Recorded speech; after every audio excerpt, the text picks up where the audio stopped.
नमस्कार दोस्तों, मैं डॉक्टर वंदना याज्ञिक पहलवान गुरुदिन ग्रुप ऑफ कॉलेज के अंतर्गत आने वाले महिला महाविद्यालय में आप सभी का स्वागत करती हूं।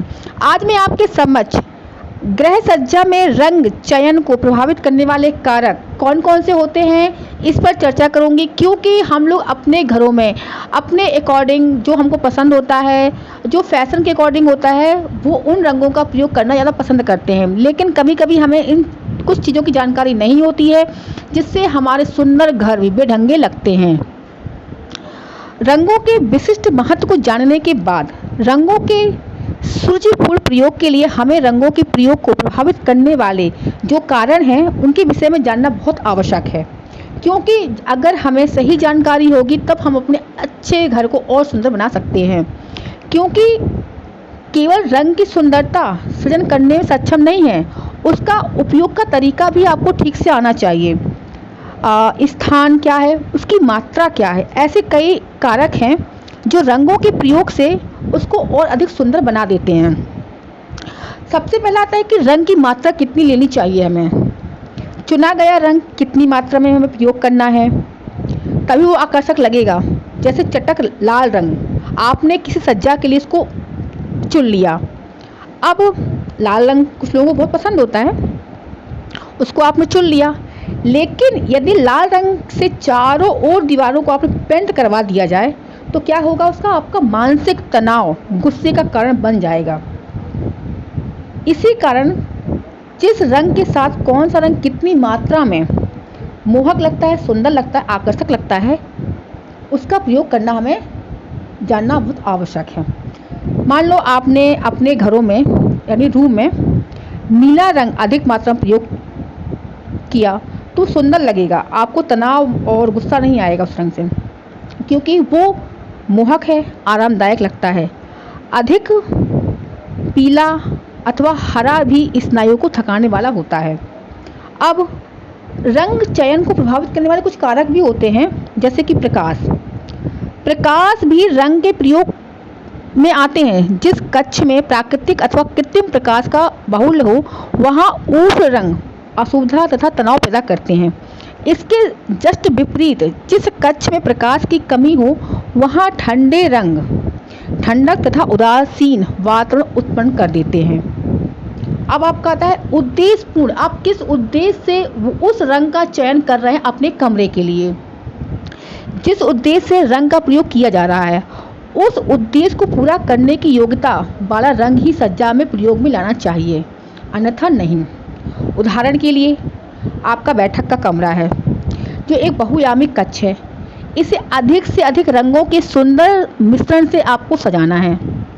किंतु आपका सोने का कमरा है जो बहुत आरामदायक कक्ष माना जाता है, यहाँ कम तथा शांत रंग से ही सज्जा का काम किया जाना चाहिए, अन्यथा कक्ष की क्रियाशीलता रंग की क्रियाशीलता से भंग हो जाएगी।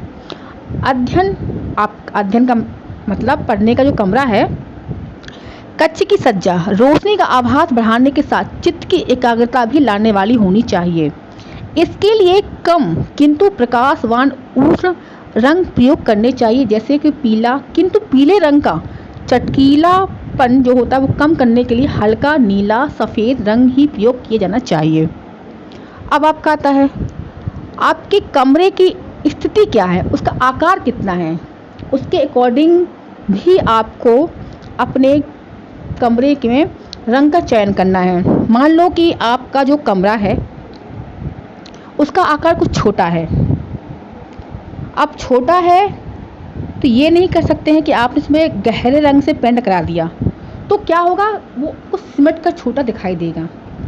एक लंबे सकरे कमरे में सकरेपन के आभास को कम करने के लिए लंबी दीवारों पर गहरे रंग का प्रयोग तथा छोटी दीवारों पर हल्के रंग का प्रयोग किया जा सकता है। यदि कमरा दो रंग से पेंट ना किया जाए तो वॉलपेपर या बड़ी दीवारों का प्रयोग कर आभास उत्पन्न किया जा सकता है। अब प्रभाव डालता है मौसम कैसा है, जलवायु कैसी है वहाँ की। रंगों के प्रयोग को प्रभावित करने वाला यह भी एक बहुत महत्वपूर्ण कारक माना गया है। ठंडे देशों में ठंडे मौसम में उष्ण रंग प्रयोग में लाए जाते हैं, किंतु जहाँ धधकती गर्मी हो वहाँ चटक रंगों का प्रयोग कष्टकारी हो जाते हैं। गर्म स्थानों पर अथवा गर्म मौसम में शीतल रंगों का प्रयोग ही आकर्षक लगता है, साथ ही आपकी आँखों तथा मस्तिष्क को आराम शांति भी देते हैं। अब उसके बाद आपका आता है सामाजिक परिवेश कैसा है। भारत क्या है, एक परंपरा प्रधान देश है। हमारे देश की संस्कृति बहुत प्राचीन है और हमारे देश में एक आधारभूत स्थायित्व है। सदियों से बनी एक निरंतरता ऐसी है, ऐसे समाज की अभिरुचियों में एक मूल सादगी रहती है जो हमारी गृह सज्जा हेतु चुने रंगों में स्पष्ट है। आपने प्रायः गाँव में देखा होगा कि गाँव के सभी परिवार के लोग अपने घरों को मिट्टी या गेरू से पोतते भी हैं, जो उनकी धरती से निकटता दर्शाते हैं। आपने शहरों में देखा हो, अधिकतर कुछ दबे हुए रंगों को पसंद करते हैं, जैसे कि हल्का पीला, हल्का हरा, हल्का बादामी। तो अपनी अपनी पसंद, परिवेश कैसा है। उसके बाद आता है कि व्यक्ति की रुचि क्या है। रंगों के प्रयोग को किसी भी परिवार अथवा व्यक्ति विशेष की रुचि भी प्रभावित करती है। एक ही भवन में अलग अलग व्यक्तियों के कमरे भिन्न भिन्न रंगों के बाहुल्य संयुक्त हो सकते हैं। किसी परिवार को भोजन कक्ष में बहुरंगी व्यवस्था बहुत पसंद आती है, तो किसी परिवार को बिल्कुल सिंपल सफ़ेद रंग ही पसंद आता है। अब आता है कमरे का उपयोग। कमरे की उपयोगिता को ध्यान में रखकर रंग योजना बनाई जानी चाहिए। वह कमरा जहां परिवार के सदस्य बहुत देर तक बैठकर काम करते हैं, उसकी सज्जा इस तरह से की जानी चाहिए कि क्रियाशीलता में कोई व्यवधान ना पड़े। यहाँ की सज्जा अधिक तड़क भड़क वाली नहीं होनी चाहिए, बिल्कुल सादा सिंपल होनी चाहिए। बैठक कक्ष बहुउपयोगी होता है, क्योंकि बैठक कक्ष में अतिथियों का आदर सत्कार, रात्रि के समय बड़े बालकों को सोने, फुर्सत के कुछ क्षणों में परिवार के सदस्य बैठकर गपशप मारते हैं। इस कक्ष को रंगों के सुंदर सा मिश्रण से आपको सजाना चाहिए। सोने के कमरे को ठंडे एवं मृदु रंग से सजाया जाना चाहिए। शयन कक्ष की सज्जा कभी भी गर्म एवं चटक रंगों से नहीं की जानी चाहिए। इससे क्या होता है, आपको बेचैनी, मानसिक तनाव होने लगता है, क्योंकि शयन कक्ष पूर्ण विश्राम का मामला होता है। दिन भर का थका हारा व्यक्ति शयन कक्ष में ही विश्राम करके थकान दूर करता है और चुस्ती फुर्ती प्राप्त करता है। और उसी पर आपने इसको चटके ले भड़कीले रंगों से पुतवा दिया, तो फिर आपको बेचैनी होना तो स्वाभाविक ही है। रसोई घर को हल्के रंगों से सजाना चाहिए ताकि प्रकाश का परिवर्तन अधिक हो तथा कक्ष में पर्याप्त रोशनी आ सके। अध्ययन कक्ष की सज्जा प्रकाश की मात्रा को बढ़ाने वाली एवं चित्त को एकाग्रता प्रदान करने वाली होनी चाहिए।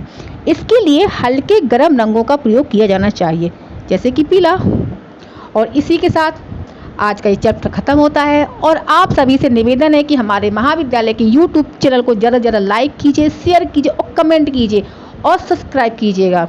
और इसी के साथ में बगल में बनी हुई घंटी को दबाना मत भूलिएगा, क्योंकि इसी के माध्यम से ही आपको नए नए वीडियोस को नोटिफिकेशन समय पर मिलते रहते हैं।